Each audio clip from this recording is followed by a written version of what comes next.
Welcome to TechCrumbs. Today I'm going to do an unboxing of the Apple USB-C 20-watt power adapter.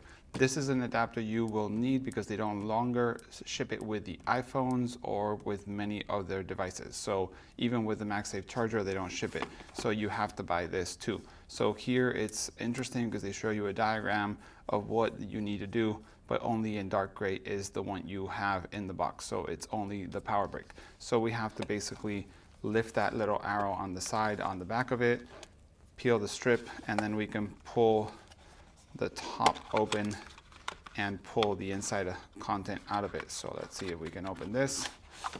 There's some extra paperwork, of course, because it's Apple. And then here we have the power brick. So basically there's no cable in there. You can see that's empty.